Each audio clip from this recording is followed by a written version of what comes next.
everyone. I'm at work, but I have a minute because my work allows me to kind of think about things sometimes, and I figured I'd make a video that would freak people out. No, because the best parts of psychology involve things that you have to face in life.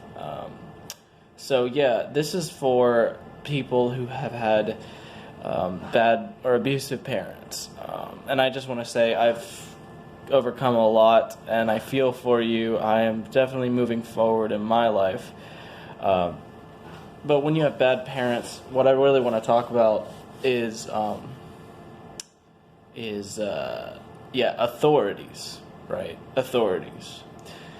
So, if you've gotten as far as especially if you had covert parents, because if your parents were overtly abusive, if they're physically abusive, it's really obvious, and that this can apply to you as well. But if you've figured out that you have covert narc abusive parents, there's a lot more. Well, there is a lot of psychology with it. So yeah, it's a weird thing to think about. The authorities in your life, your boss at work, but quite oftentimes your relationship with your boss, for me, I know it was for me, can be mirrored by your relationship with your parents. Now, your boss may not be anything like your parents, but your vision, your perception, your personal cognitive biases may cause you to behave in a way because there's an internal self-control, an internal unconscious programming that guides your life far more than your conscious mind does. And so you may be in a dynamic that you're perpetuating and you may not be aware of it. I've done it so many fucking times, and I learned a lot from subconscious programming and psychology. I cannot recommend that shit enough. I'm sorry I sound like a broken record, but a lot of the things that I faced with authorities, because my parents gave me way too much authoritative. They used their authority muscles. They flex them in my face every day but the reason why is because they were threatened and jealous of me. And so that's the thing. For you, knowing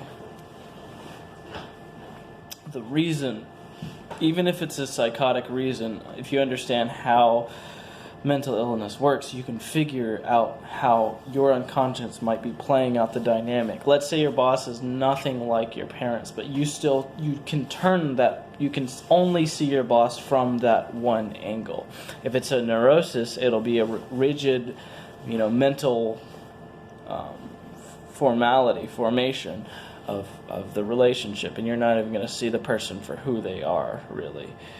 Which is, if you get present, you can start to actually pick up on where the person is coming from, where they're coming from inside of their head, rather than where you see them coming from inside of your head. So, yeah, if you're, for me, my parents were jealous, so I became afraid of actually doing a good job for my boss because I was afraid that this person would get jealous. And it got so bad, and I'm already in a challenging line of work. I'm an industrial mechanic. It's already a lot of stress, a lot of potentially intimidating things going on. So I learned it the hard way to see my boss for who he is, And so that's something you'll want to look at. For a while, though, I was afraid of police officers. I was afraid they were looking at me, like trying to arrest me even though I'm not much of a criminal. Like, that's the thing. That's the delusion that you can find yourself in. Let's say your parents weren't jealous. Let's say they were just, I don't know, they would just lose it sometimes, like for no reason, and they'd start, who knows the terrible things that parents can do when they get like that. So you might have a boss that, you're just worried that one day something terrible is going to happen for no reason at all. For me, once I grieved from childhood pain, which I still grieve, but it's not nearly as raw as it used to be, and it took a while for it to become like that. It was a phase, a part of myself I accepted completely. What was I saying? It's a lot to talk about. But yeah, once I grieved from that, I kind of accepted, even though parts of me knew it inside, I kind of accepted that my dad was just jealous of me the whole time. Because before I admitted that to myself, I would be like, oh, I bet that person's jealous of me, and I just automatically resent them. You know, it wasn't like I thought I was. It's not like I was narcissistic or I thought I was particularly amazing. I just held people in disdain. I would judge someone for any form of jealousy for that reason. That's how it played out in my head, because like, not like I need to be like worshipped, but like I really saw the sickness of jealousy in people, and it used to, like, way out of proportion, piss me off, you know. So yeah, that was it for me. But once you're able to identify, basically, if you look at your parents' background, where they came from, who their parents were, how their parents treated them, that's what I did with a psychologist once, actual therapist, was try and draw an emotional map of where your parents came from. But if you've broken into like cutting edge psychology and are really getting into all this stuff, you're gonna be able to see the situation way more deeper and clearly than your parents could, most likely, because if they are sick, then they've never looked at this stuff before. So how I overcame my fear of that jealousy, well, part of it was grieving, part of it was facing life. I faced a lot of life, and that's something that it's just a skill, you know. Just if you can't have courage without fear, and that's one of the most powerful things that can define you as a person, is how many demons you've faced, how many dragons you've faced in your life. And there's nothing better. And someday you are going to die, and if you die without knowing what could have been, who you could have been, you know, it hurts. And even if you don't die, you're just sitting there in your daily life thinking, I really could be doing something else, but I'm not.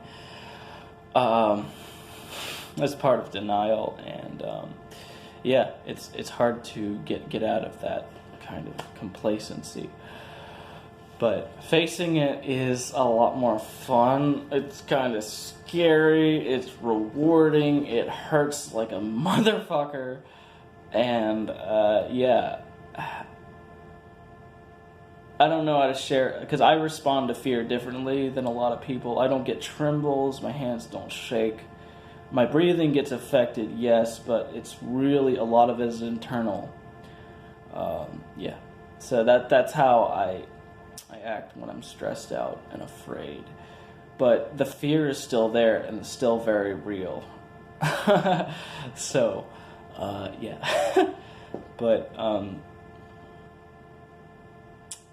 you know, try to look at why your parents did what they did, because if you had abusive parents, you're going to, until you've healed yourself, you're gonna most likely see authorities as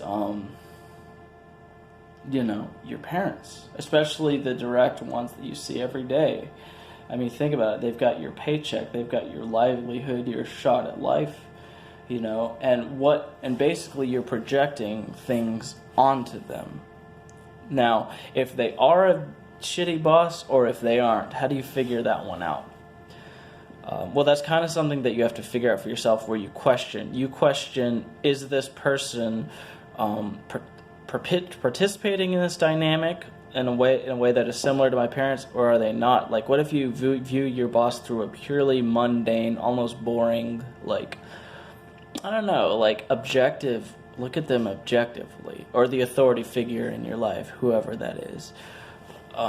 You know, see them as just try looking at them as just a regular person, instead of having this weird, loaded, you know, paranoia in the back of your mind, is where it's really going to exist, of, you know, are they gonna, and from a subjective, traumatized child viewpoint, you know, is daddy gonna hit me again, is mommy gonna hit me again, or whatever it was.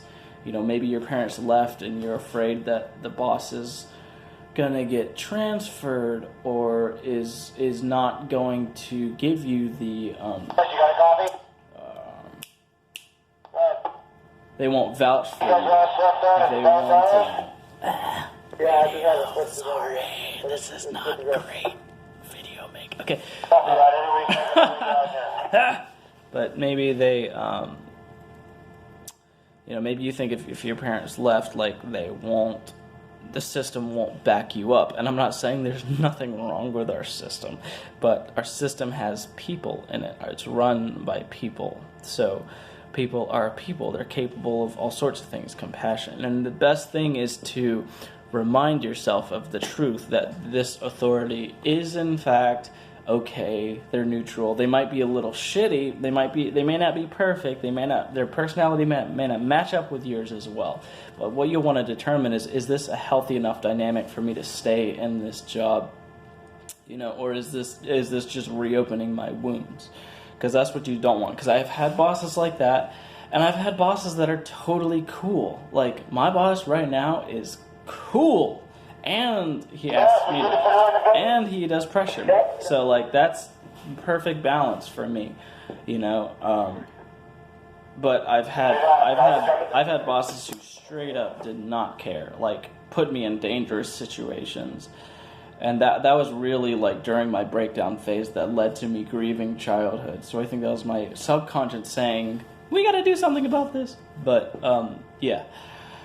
So, yeah, hopefully this video helped to give you insights on how to perceive certain things and how perceiving certain things in the right way can help you in your life. Because if you have a boss who is just re-traumatizing you constantly, and it's their intention, like maybe you should question the way you're perceiving them, but it all needs to be reviewed and analyzed objectively, and that'll help you maintain a positive forward moving direction in your life. So thank you for watching. Goodbye.